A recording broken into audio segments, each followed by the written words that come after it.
you know, hardworking, honesty, and, you know, some of those attributes. But I kind of came back to, you know, and I'll just share two stories.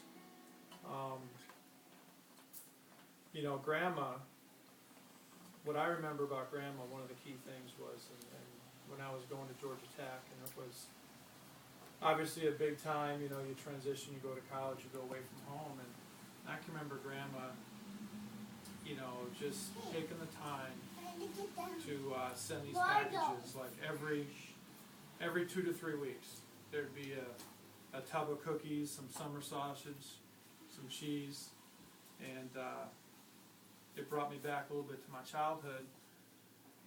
It also made me a little popular too with my roommates and stuff because it was pretty predictable. And I remember because Grandpa would eat that ice cream in those big tubs, and Grandma would just fill those things up with peanut butter cookies and chocolate chip cookies, and that was certainly her way of making me feel special and letting me know that she was thinking about me. And I think this other story about Grandpa really helps say a lot about what Grandpa was all about. And I remember it was 1996, and we were on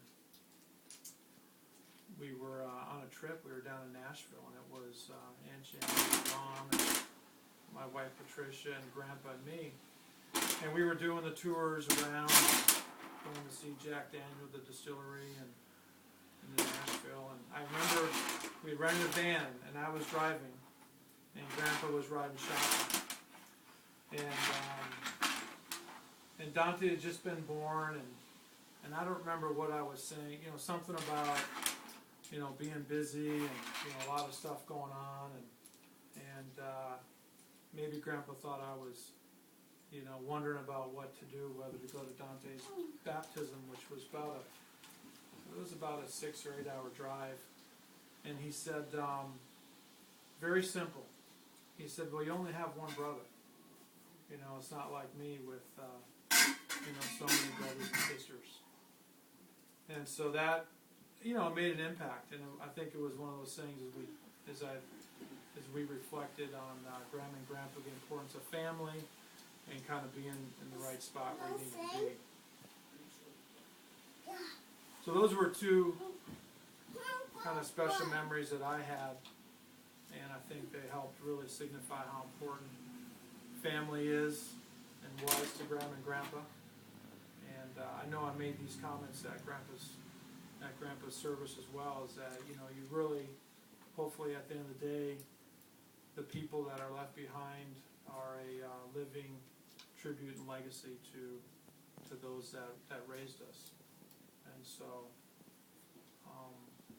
I think as we look around the room, a lot of great people here, and I know that would make Grandma and Grandpa proud.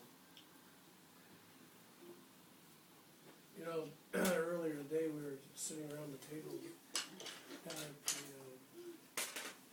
the Eisenreich house and having a cup of coffee. It was kind of funny, we brought up my 50th birthday in Atlanta, and everybody's surprised they had showed up. It was kind of their close to their last trip together, going any distance. And that's just when Mother was getting a little bit on the head. That's always been a memorable experience for me. The picture we took on the stairway that we got hanging in the house.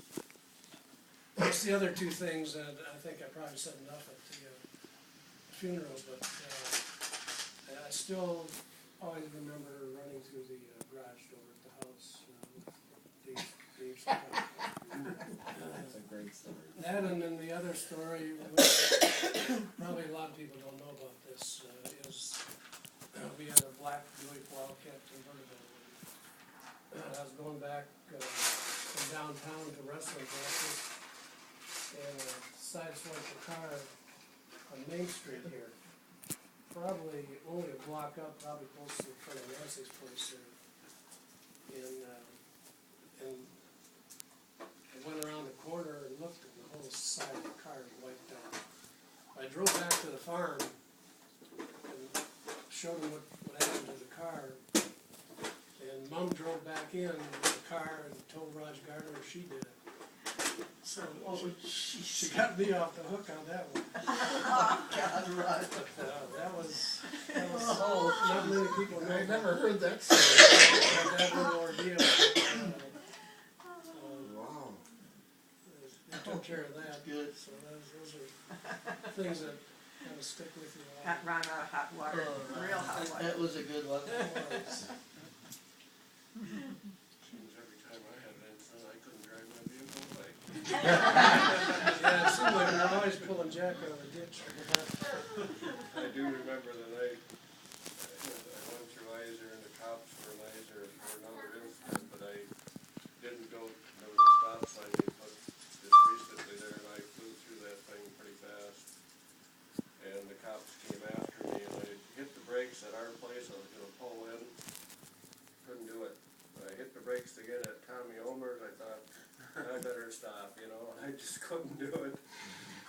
Went up the road and I know there's a T at the end of that road and I thought, I could slow down enough to make that corner and didn't do it. Went down through the ditch, through the fence out in Moxie Krieger's field. Turned the lights off the car and thinking, oh, maybe the cop will miss me. You know, something like that. Jeez. But nevertheless, he pulled up behind me and asked me if I was all right. Asked if I was drinking, and of course they just came from a party. Obviously, we were drinking. And he said, "Well, do you live around here?" I said, "Yeah, actually, we passed our place back there."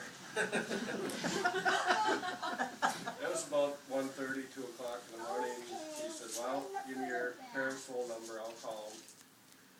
And he called them, and Dad came up and never said a word. He walked up to me, asked me if I was all right, and talked to the cop a little bit, and Dad took me home and never said a word to me. Grandpa was always cool like that. Not a word.